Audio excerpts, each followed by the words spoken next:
हमने अमूमी तौर पे ये देखा है कि तमाम चीज़ों के अंदर अगर लोग जो हैं वो परेशान हैं तो वे समझते हैं कि तालीम जो है वो शायद एक अलग आइसोलेशन में काम कर रही है कि उसके ऊपर कोई इम्पैक्ट नहीं आने वाला। तो जब पूरे मुल्क के हालात इस तरह से चल रहे हैं तो फिर जो स्कूल्स हैं वो अगर कोई महंगाई करते हैं तो जब भी पेरेंट परेशान होते हैं। कभी भी मैंने पेरेंट्स को ये एहतजाज करते हुए नहीं देखा किसी स्कूल के बाहर कि आपकी एकेडमिक्स अच्छे नहीं हैं, आप बच्चों को अच्छा नहीं पढ़ा रहे। तारिक, जो 5% जो फीस बढ़ाते हैं हर साल, तो ये ज़्यादा नहीं है पेरेंट्स के लिए? नहीं, ज़्यादा तो पेरेंट के लिए शायद हो, लेकिन स्कूल्स के लिए नाकाफ़ी है। स्कूलों पर तमाम इंडस्ट्रियल टैक्सेस जो होते हैं वो लागू कर दिए जाते हैं।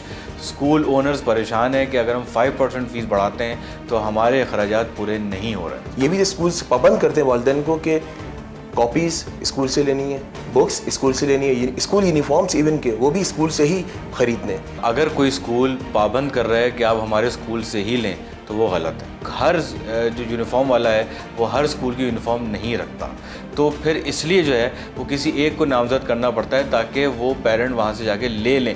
बच्चे क्या पढ़ेंगे वहाँ पे? बुनियादी ज़रूरियात ही नहीं है वहाँ पे। अगर बात कीजिए, मैं बात बुनियादी ज़रूरियात की कर रहा हूँ, लाइब्रेरी नहीं है, प्ले ग्राउंड्स नहीं है, तो बच्चा क्या वहाँ पे आगे फिजिकल क्या एक्टिविटीज़ है वहाँ पे? फिजिकल एक्टिविटीज़ के लिए बहुत सारी चीज़ें जो हैं वो स्कूल करते हैं जिनके पास ग्राउंड नहीं होते।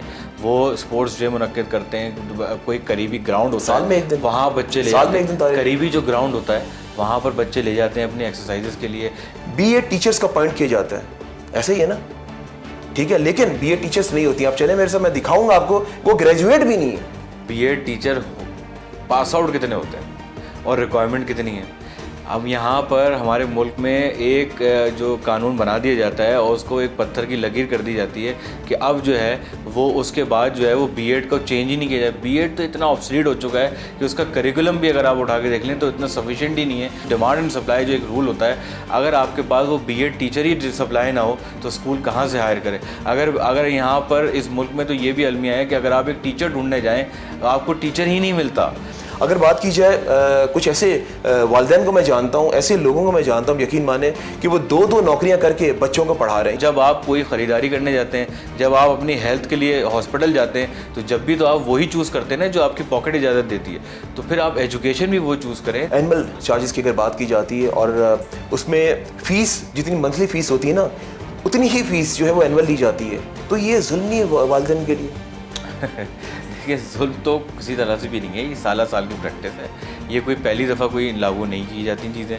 और दूसरी चीज़ ये होती है कि स्कूल जो है वो ऑब्वियसली ना उसको गवर्नमेंट कोई एड दे रही है, ना ग्रांट दे रही है, ना सब्सिडी दे रही है, कुछ भी नहीं दे रही। तो प्राइवेट स्कूल तो अपनी, जैसे मैंने पहले भी कहा, सेल्फ हेल्प बेसिस पे चल रहा होता है। तो वालिदैन को ग्रांट एड कहाँ से मिल रही है? वो भी तो बेचारे मजबूर परेशान है ना। वालिदैन उसी हिसाब से सोचना चाहिए ना। सोच रहे हैं, उसके लिए तो कंसेशन दिए जा रहे हैं स्कूलों के अंदर। कोई भी स्कूल ऐसा नहीं होगा जिसके पास कंसेशन वाले स्टूडेंट ना हो, फ्रीशिप वाले स्टूडेंट्स ना हो। ये चीज़ें दी जा रही होती हैं पेरेंट्स को। मुझे ये बताएं कि पिंक डे, ब्लू डे, मेरे से मैं एक सवाल मैंने कहा पूछूंगा आपसे लास्ट में, ये जो मनाते हैं तो ये मनाने का पर्पस क्या मकसद है? देखिए, अगर आप सिर्फ पूरे साल जो है बच्चों को सिर्फ पढ़ाते रहें तो वो बच्चा जो है वो सही तरह लर्निंग नहीं करता। आजकल जो एक कॉन्सेप्ट है जो आप सुनते हैं, बाहर के ममालिक से लोग सुनकर आते हैं, वो है एक्टिविटी बेस्ड लर्निंग। तो वो एक्टिविटी बेस्ड लर्निंग जो है उसको इम्प्लीमेंट करने के लिए डिफरेंट डेज उसमें इनकॉर्पोरेट किए जाते हैं। लेकिन देखें, कुछ वालिदैन तो बहुत मजबूरी के तहत पढ़ा रहे होते हैं। अब उनको तो नहीं पता कि अंदर पिंक डे मनाया जा रहा है, ब्लू डे मनाया जा रहा है। अब वो जो बच्चा वहाँ पे पढ़ रहा है तो वो उसका कॉन्फिडेंस लेवल डाउन नहीं होगा जब वो देखेगा दूसरा बच्चा पिंक डे मना रहा है और मेरी वालिदैन ने मेरी छुट्टी करवा दी किसी वजह से, बच्चे को बोल दी नहीं बेटा आज अब स्कूल नहीं जाना। तो ऐसा भी तो होता है ना। वजह क्या हो सकती है? देखिए, अगर वो वजह मैं आपको बताता हूँ ना, पैसे देने पड़ते हैं ना। पिंक डे जब सेलिब्रेट करते हैं, जब मनाते हैं, मना कर दिया गया। ये पहले पास प्रैक्टिस थी, इसको कतई मना कर दिया गया। इम्प्लीमेंटेशन नहीं हो रहा सर। इसकी इम्प्लीमेंटेशन अगर नहीं हो रही तो वही मैं आपको कह रहा हूँ ना, आप मुझे लगता है एक दिन आपको मुझे लेके चलना पड़ेगा। बिल्कुल चलें, चलते हैं, बिल्कुल चलें, कैमरा हम लेते हैं, साथ चलते दिखाते हैं। और इस तरह की चीज़ें अगर हो रही हैं, बाय फोर्स हो रही हैं, तो बिल्कुल उसको हम केटर करेंगे, बिल्कुल करेंगे।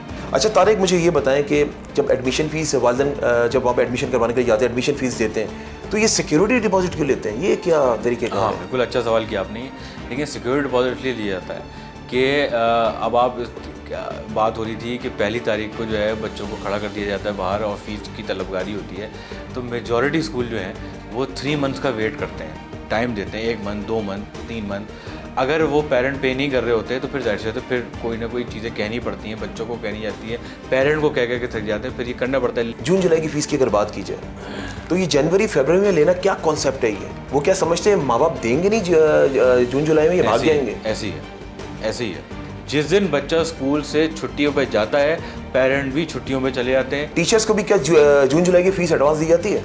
सैलरीज और मैं फीस इसलिए बोल रहा हूँ, फीस ही हुई ना वो उनकी। मंथली ली जाती है, मंथली ली जाती है।